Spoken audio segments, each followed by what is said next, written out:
In the late 1940s, Russian researchers conducted an experiment where they kept 5 individuals awake for 15 days using a gas-based stimulant. These subjects were placed in a sealed chamber to closely monitor their oxygen levels, ensuring the gas wouldn't become lethal due to its toxicity at high concentrations. At that time, closed-circuit cameras were not available, so the researchers relied on microphones and thick, 5-inch glass windows to observe the subjects. The chamber was stocked with books. Cots were resting but without bedding, running water, a toilet, and enough dried food to sustain all 5 individuals for over a month. The test subjects were political prisoners, considered enemies of the state during World War II. For the first 5 days, everything seemed normal. The subjects rarely complained since they were falsely promised freedom if they completed the experiment by staying awake for 30 days. Their conversations and activities were monitored, revealing that they frequently discussed traumatic events from their past. Over time, their discussions became increasingly grim and ominous, especially after the 4th day. By the 5th day, they started to express frustration about their situation and the events that had led them there. They soon displayed extreme paranoia, stopped speaking to each other, and instead began whispering into the microphones and staring through the one-way mirrored windows. Strangely, they all seemed to believe that they could earn the researchers' trust by betraying their fellow captives. Initially, the scientists suspected that this was a side effect of the gas. On the 9th day, the first subject started screaming. He ran back and forth inside the chamber, shrieking at the top of his lungs for 3 consecutive hours. After that, he continued to attempt screaming, but only faint squeaks came out. The researchers theorized that he had physically damaged his vocal cords. The most disturbing aspect of this was how the other test subjects reacted. They didn't react at all. Instead, they continued their eerie whispering into the microphones. Then, a second subject began screaming. Meanwhile, the 2 who remained silent took books apart, smeared each page with their own feces, and calmly pasted them over the glass windows. As soon as they finished, the screaming stopped. So did the whispering. For the next 3 days, there was complete silence inside the chamber. The researchers checked the microphones hourly, believing they might be malfunctioning, because it seemed impossible that 5 people could remain utterly quiet. However, the oxygen consumption levels indicated that all 5 individuals were still alive. In fact, they were consuming oxygen at a rate comparable to someone engaged in intense physical activity. On the morning of the 14th day, the researchers decided to take action. They used the chamber's intercom to provoke a response, fearing that the captives were either dead or in a catatonic state. Through the speaker, they announced, "We are opening the chamber to test the microphones. Step away from the door and lie flat on the floor, or you will be shot. Compliance will grant one of you immediate freedom." To their astonishment, a single calm voice responded, "We no longer want to be freed." This statement led to a heated debate among the researchers and military officials overseeing the experiment. Since there was no further response from inside, it was ultimately decided that the chamber would be opened at midnight on the 15th day. As soon as the stimulant gas was flushed out and replaced with fresh air, the microphones picked up desperate objections from within. 3 distinct voices began pleading, as if begging for the lives of loved ones, to turn the gas back on. When the chamber was finally unsealed, soldiers entered to retrieve the subjects. What they witnessed inside made them scream in horror, along with the captives themselves.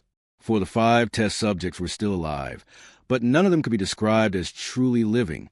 The food rations had not been touched since the 5th day. Instead, chunks of flesh had been torn from the deceased test subject's thighs and chest. These pieces were stuffed into the drain at the center of the chamber, blocking it and causing 4 inches of water to pool on the floor. The exact amount of water mixed with blood on the floor was never determined. All 4 surviving test subjects had large portions of their skin and muscle torn away. The severe damage to their fingertips, exposing bone, suggested that the wounds had been inflicted by hand rather than by teeth, as the researchers initially assumed. Upon closer examination, the angles and placement of the wounds indicated that most, if not all, of them were self-inflicted. The abdominal organs beneath the ribcage had been removed from all 4 subjects, yet their hearts, lungs, and diaphragms remained intact. The skin and most of the muscles connected to the ribs had been ripped away, leaving their lungs exposed to the rib cage. Shockingly, all their blood vessels and internal organs were still functional. They had merely been removed and arranged on the floor, fanned out around their mutilated yet still living bodies. The subjects' digestive systems were visibly active, processing food. However, it became horrifyingly clear that the substance they were digesting was their own flesh, which they had torn off and consumed over the past several days. Despite being Russian special operatives, many soldiers at the facility refused to re-enter the chamber to remove the test subjects. The captives continued to scream, demanding to be left inside and frantically pleading for the gas to be turned back on, fearing they would fall asleep. When the soldiers finally attempted to extract them, the subjects resisted with unnatural strength. One Russian soldier had his throat torn out.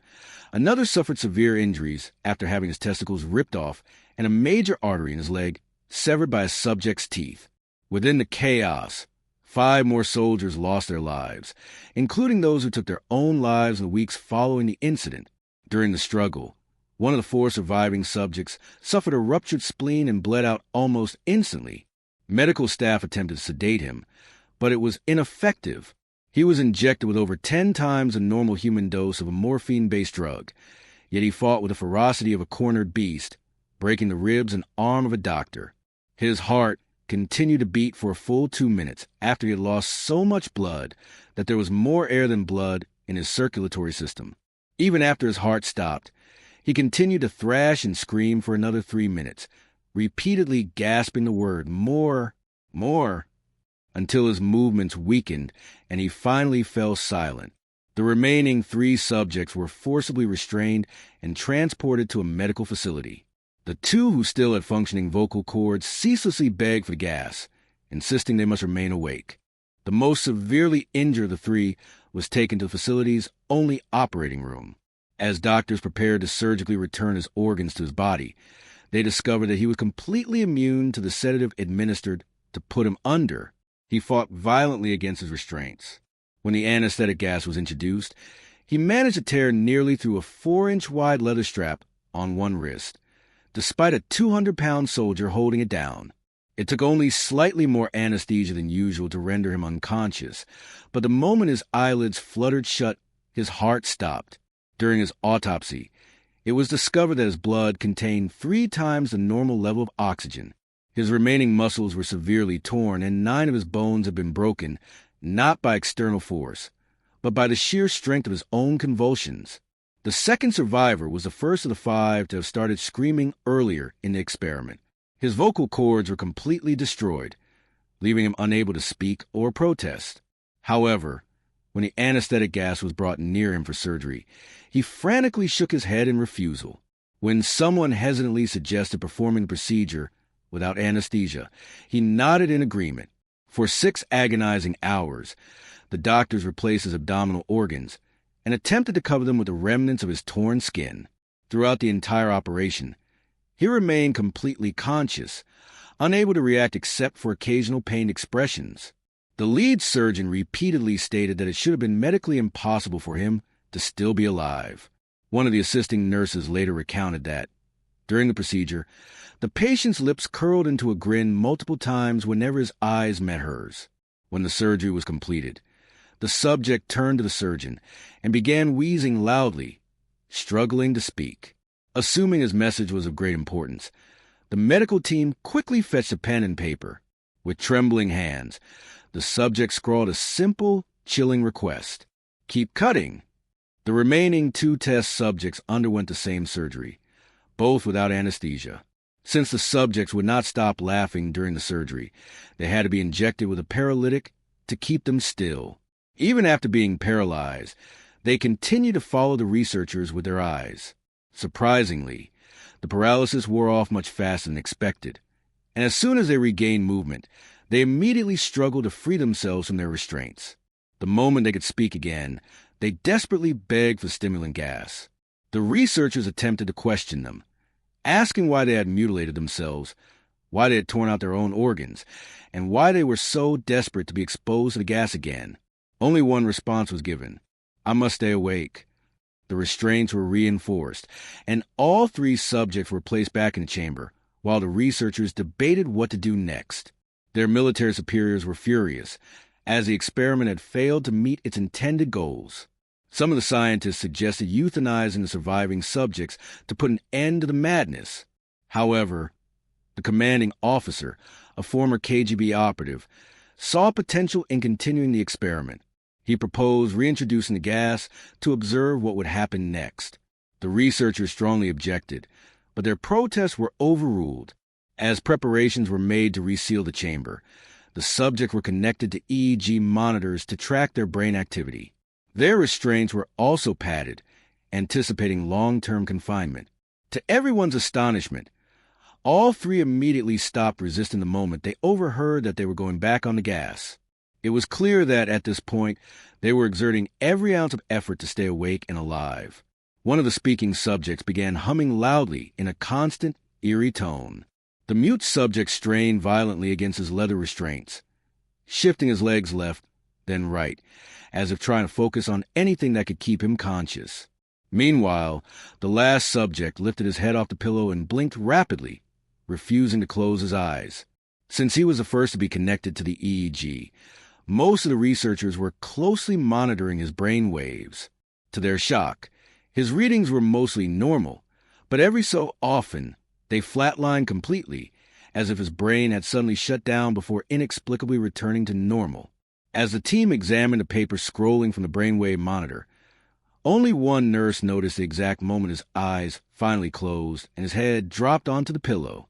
Instantly, his brain waves shifted into a deep sleep pattern. Then, without warning, they flatlined for the last time. Simultaneously, his heart stopped. The remaining subject, who could still speak, suddenly erupted into screams, frantically begging to be sealed inside the chamber immediately. His EEG readings mirrored those of first deceased subject. Flatlining the moment he began drifting into sleep. Seeing this, the commanding officer gave the order to seal the chamber, trapping both the surviving subjects inside, along with 3 researchers. However, one of the scientists instantly drew his gun and, without hesitation, shot the commander point-blank between the eyes. Without pausing, he turned the gun on the mute subject and blew his brains out. Now, with his weapon aimed at the final restrained subject, the researcher's hands trembled as the rest of the medical and research team fled the room in terror. "I won't be locked in here with these things. Not with you," he shouted, his voice shaking. He glared at the remaining subject, his breathing ragged, and demanded, "What are you? I need to know." The restrained man simply smiled. "Have you forgotten so easily?" the subject whispered. "We are you. We are the madness that lurks inside every one of you, begging to be set free. We exist in the deepest, most primal part of your mind.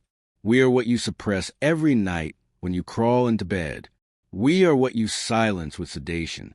We are what you paralyze in your sleep, because in your unconscious world, we have no power." The researcher stood frozen. His hands trembled as he slowly raised his gun. Without another word, he aimed at the subject's heart and pulled the trigger. The EEG monitor let out a prolonged, unbroken tone as the final subject gasped weakly, choking out his last words. "So, nearly free.